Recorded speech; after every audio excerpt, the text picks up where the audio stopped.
I'd like to thank you for joining us this morning. I have with me Angus Taylor, the Minister for Law Enforcement and Cyber Security, and Neil Gagan, the Deputy Commissioner Operations of the Australian Federal Police. Today, we're putting criminals on notice. You come after the NDIS and we will come after you.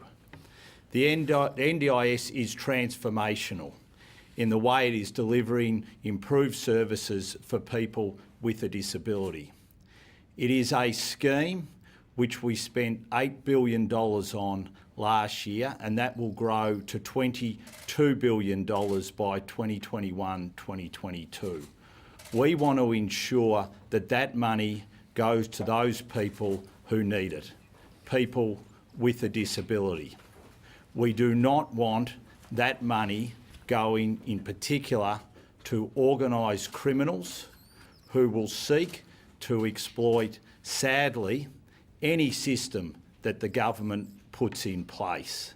And that's why today we're announcing we're establishing a task force, an NDIS fraud task force of 100 personnel, which will draw on the cooperation of the Australian Federal Police and existing government resources to target anyone who seeks to exploit the National Disability Insurance Scheme. The task force will have a dedicated information line, and I would ask anyone who has information regarding fraud in the NDIS to call 1800 650 717. As I said at the start, the Australian people are incredibly generous. They're prepared to give to those who need it most through schemes like the National Disability Insurance Scheme. And we are going to ensure that the generosity of the Australian taxpayer towards those people with a disability means that that money goes to people with a disability. I'd now like to call on Angus to say a few words. Thanks, Dan. It's great to be here with you and also with Neil Gagan from the AFP with this very, very important announcement. We know that organised criminals are becoming more adept, better organised, more savvy in the use of technology than ever before.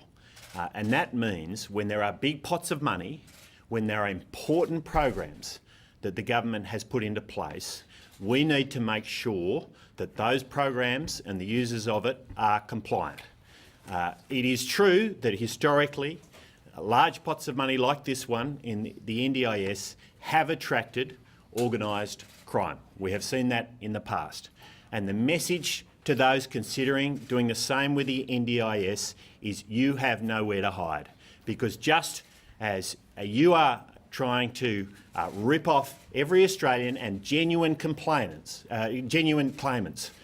for the NDIS, you will have nowhere to hide because we will use technology, we will use big data, we will look for unusual transactions and clusters of transactions in a way where we can now using the sort of technologies that are available. Now, the truth is that whenever someone tries to rip off an important government program like this, where, as Dan says, we as Australians believe we should be generous to those genuine claimants for the NDIS. Whenever people do that, they are ripping off the genuine claimants and they are ripping off every Australian taxpayer. And that is absolutely unacceptable. We won't stand for it, and we will make sure that people are brought to account if they do damage to this all-important program for the government. And on that note, I will ask Neil to say a few words. Good morning, everyone. I'll say at the outset that the Australian Federal Police is committed to working with government agencies to fight serious fraud and bring those to account that try to attack the revenue of the Commonwealth. I also say that we're well positioned through the Fraud and Anti-Corruption Centre, working with a number of other government agencies, including 12 departments across the Commonwealth, that we can work together to learn from the lessons of the past, to ensure that we put those lessons to good use, to ensure the integrity of the NDIS going forward, to make sure that the revenue that is being given by the taxpayers is used in accordance with the way it was meant to in relation to the scheme. Now, we know that organised criminals will target this scheme like they have in previous schemes, but as the ministers have both said, the AFP will work with our Commonwealth partners to bring those people to account and work with the Commonwealth Director of Public Prosecutions to prosecute those people in accordance with the law. And I know through previous experiences that the penalties that are given to those people that commit fraud against the Commonwealth in an organised fashion do receive quite severe penalties through the court processes. We look forward to the establishment of the task force.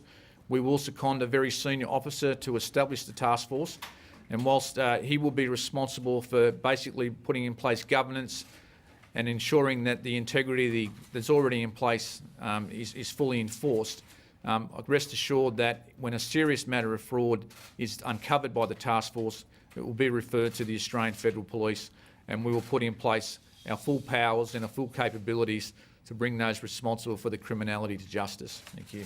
Thanks, Neil.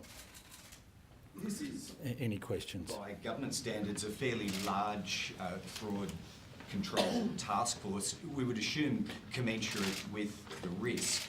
Other episodes that you've highlighted ran to hundreds of millions of dollars on family daycare. So what's the assessed scale of risk or even fraud known to be happening on the NDIS right now? So at this stage, the fraud known to be happening is minimal.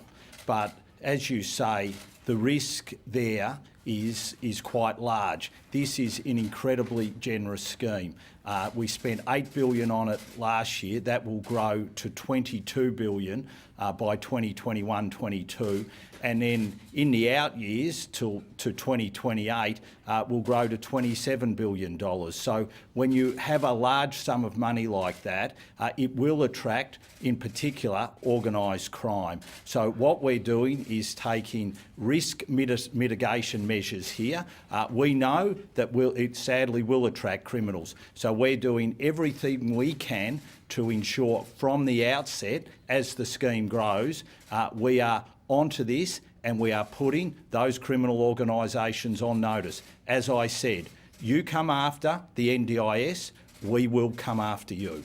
What instances of known fraud have there been since the NDIS was established? And what sort of dollar value? Look, as I said, so far the known instances are minimal, but we do know, and maybe I'll get Neil to comment on this, that where organised criminals see an opportunity, they will seek to exploit it. And that's why we are putting these significant resources, 100 personnel, onto this, because we want to ensure, in particular, as the scheme grows over the next couple of years, and it's very important this next stage of the rollout of the NDIS, that those organised criminal gangs will not be able to get a footing, and this is what this is all about. Now, Neil, would you like to comment on a couple of things? Thanks, Minister.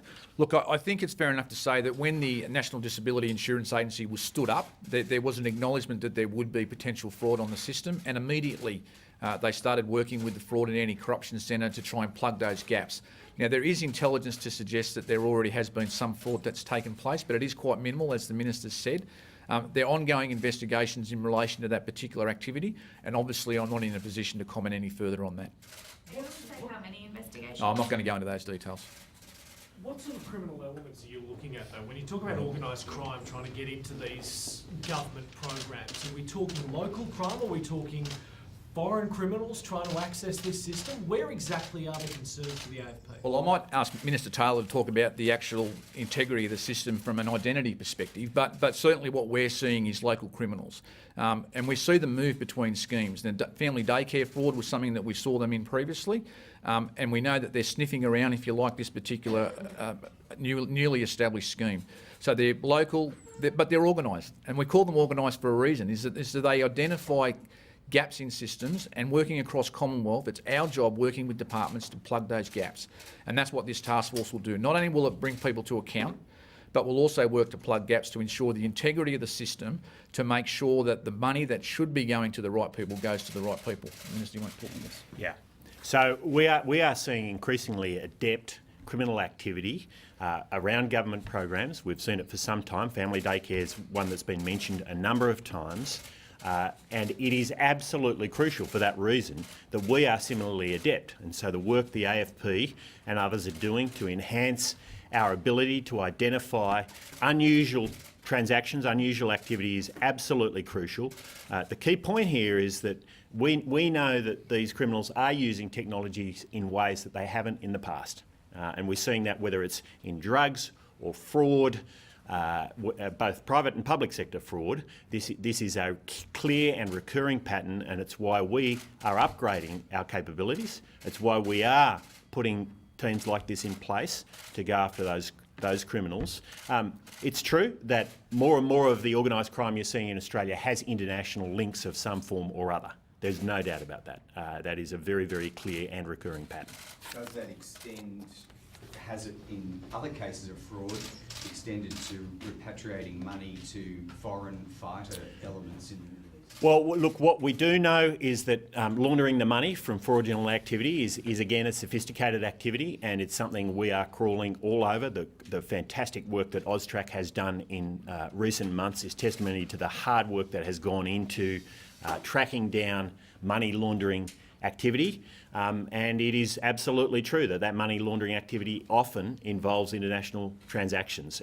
We're onto that, we're dealing with it, and it is an effective way of driving compliance and picking up fraudulent activity.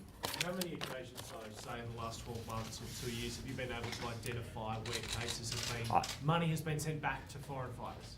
Look, Neil may want to respond to that, but we're not going to go into details on individual investigations. Yeah. Are there investigations on that front ongoing, Neil? Look, investigations in relation to what occurs in the Middle East continue to be ongoing, but the conflict over there is slightly different to what it was in 2014.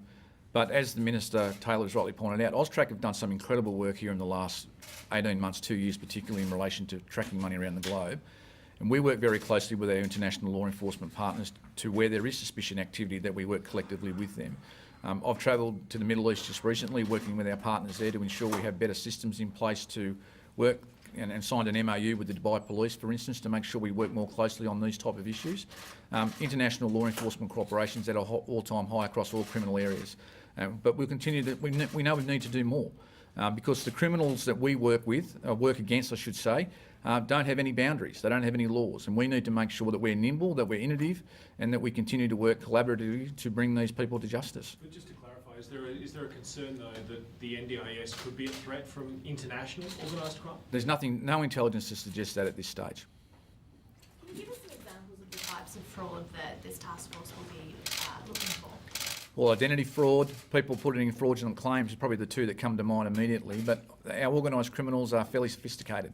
They'll be looking at coming up with new ways to actually defeat our algorithms that we put in place to defeat these types of fraud. So I think anything you can think of is the sort of activity that they'll come up against us. So we need to be, as I said, we need to think outside the box a bit to come up with ideas to prevent fraud from occurring.